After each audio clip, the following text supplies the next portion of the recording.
Hello, good morning guys. Gagawa tayo ng fishball sauce. So, ito ang mga ingredients. 2 cups of water, chili powder, bouillon cubes, chicken cubes, sibuyas, bawang, asukal, yan, toyo, yan, toyo. Toyo, half a cup lang. And paminta. Chili powder yung ginagamit ko. Pwede rin yung siling labuyo, yung fresh. Okay? Gagawa tayo ng fishball sauce. Yung hindi naman masyadong maanghang na maanghang ha. Moderate lang yung anghang ang gusto ko. Okay guys, imimix na natin sa kasirola muna yan. Plus cornstarch, yung slurry. Kailangan din natin ng cornstarch dyan. Hindi ko na nailagay si cornstarch. Huli naman yun eh. Makikita nyo naman yun mamaya. Okay. Imimix na natin sa kasirola yan. Ito yung kasirola, maliit. Bago kayo gumawa ng sauce, kailangan i-mix nyo muna sa isang pot bago nyo ilalagay sa apoy. Ang apoy, mahinang apoy lang para hindi magbuo-buo or hindi hindi mahilaw yung cornstarch o harina. Ako cornstarch ang ginagamit ko. Hindi na ako naglalagay ng harina, cornstarch na lang. Okay. So, ayan guys, magmimix na tayo. So, ito yung wire whisk. Yan o. Lagay natin yung toyo.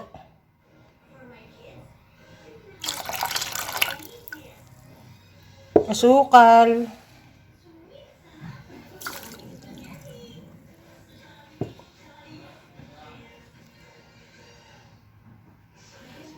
Bouillon cubes.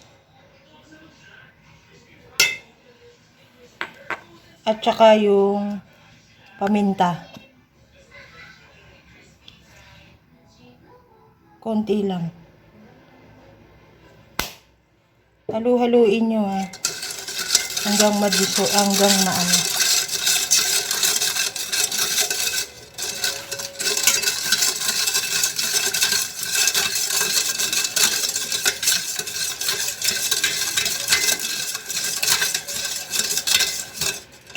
Lagyan nyo ng 2 kutsaritang cornstarch. Diretso na. Yan o. Haluin ko lang guys ha. Babalikan ko kayo ha. Yung sibuyas at bawang. Yung sibuyas at bawang, huli yun. Huli yun. Kailangan mamix ko ng mamix. Yan. Against the light. Usog ko nga. Yan. Sige, i-mix mo nyo i-mix. Hanggang sa matunaw. Yung chili powder, kalahating ano lang yan. Kalahating kutsarita.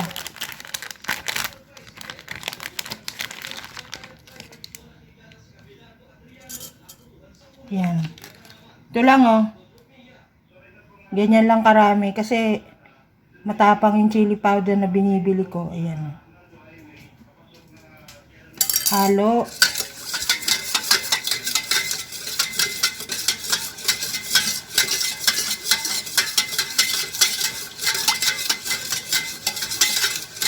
So, pag nahalo nyo ng ihulog nyo ngayon yung sibuyas.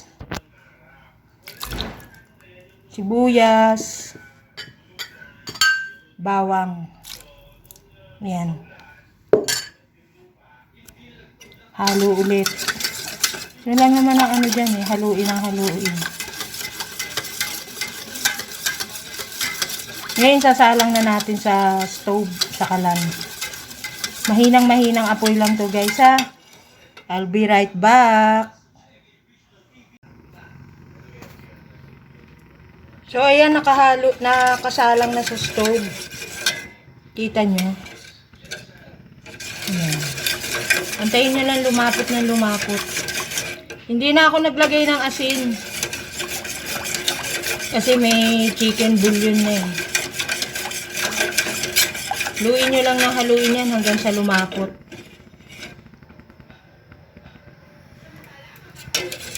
Ayan. Halo-halo lang. Kita nyo?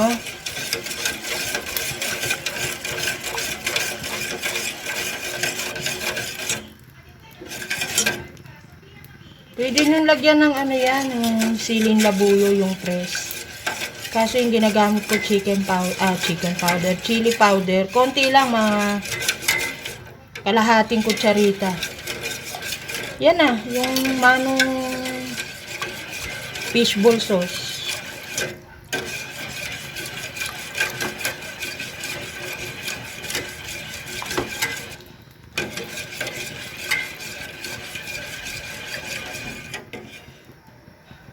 Yan. Hintayin nyo lang siyang lumapot guys ha. Babalik ako pag medyo malapot-lapot na ha. So ayan guys, oh, nakita nyo malapot na. So depende kung anong gusto nyong ganong kalapot. Pwede rin kayo magdagdag ng 1 kutsarang harina. Dinagdagan ko kanina 1 kutsara lang. Pero mas lamang yung yung cornstarch. Halo-halo lang oh, ayan oh. 'Di ba malapot na? O so depende sa inyo kung ganong kalapot. Yan yung manong fishball. Okay? Kita nyo? Ayan oh. Basta halo-halo lang. Huwag na maglagay ng asin ha, kasi may chicken bouillon na. Yun na yung pinaka-asin nyo.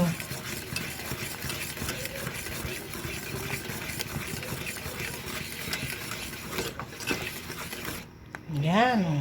Diba? Malapot na. Oh. Yan na yung manong fishball. Ganyan ako gumawa ng sauce. Yung susunod ko naman gagawin, isang sauce ulit. Sweet and sour sauce naman yun. Akin din yun. Okay? I'll be right back. Ito naman yung ingredients para dun sa sweet and sour sauce. Cornstarch, bouillon cubes, asin, suka, ketchup, paminta, asukal. So, sa maliit na kaserola, nagpakulo na ako ng kalahating cup na tubig. Antayin nyo lang siyang kumulo ha. Ito yung sa sweet and sour sauce naman. Para maiba-iba naman ang sauce kasi, di ba, yung kulay brown na sauce, yung kay manong sauce. Okay? Sweet and sour sauce ito. Ayan oh. Ayan guys, nagpakulo na ako ng half cup ng tubig. So, kumukulo na. Ilagay nyo yung half cup ng suka. Huwag nyo tatakpan ha, huwag nyo hahaluin ha. Antayin nyo lang siyang bumula. Hinulog ko yung suka, yung kalahating tasang suka. Kahit anong suka, pwede na. Ordinaryong suka, pwede na eh. So, ayan, nakikita nyo. Bumubula-bula na siya. So, ihulog nyo ngayon yung asukal. Yung bouillon cubes. Yan. Yung asin. Half teaspoon na asin. Tsaka yung ketchup. Mga 7 kutsara ng ketchup. Plus paminta. Yan o. So, halu-haluin ulit.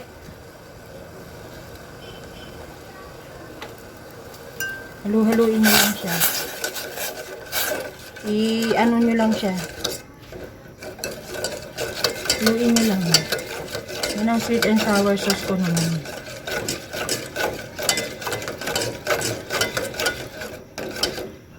Antayin nyo lang siyang mag-blend. I'll be right back. So, ayan guys. So, kumukulo na siya, no? Ihulog nyo ngayon yung slurry. Yung slurry, yung cornstarch na may tubig. Ayan, no? So, ang sukat niyan, 3 teaspoon, 3 tablespoon ng, 3 teaspoon, 3 kutsarita ng cornstarch, 3 kutsarita rin ng tubig. Tutunawin nyo lang maigi sa lalagyan. So, ihulog na natin, ano, para lumapot siya. Yan. Lagay ko na. Halo-halo lang. Yan na yung sweet and sour sauce ko sa fish ball. Pero ang binili ko, ano squid ball at saka kikiam. Ayan. Ayan na, oh. Kita nyo, ang bilis lumapot. So, yan na, guys. Luto na yung sauce. Susunod natin gagawin. Lulutuin natin yung squid ball at saka kikiam. Sawa na kasi ako sa fishball, kaya yun na lang ang binili ko. Yan, so. Kita nyo? Ganong kalapot.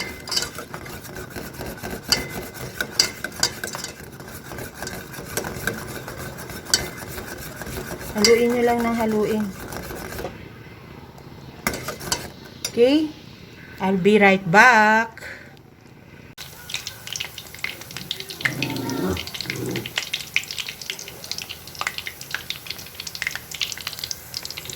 So, ayan, nagpiprito na ako ng ano, guys, ng squid ball at saka ng kikiam.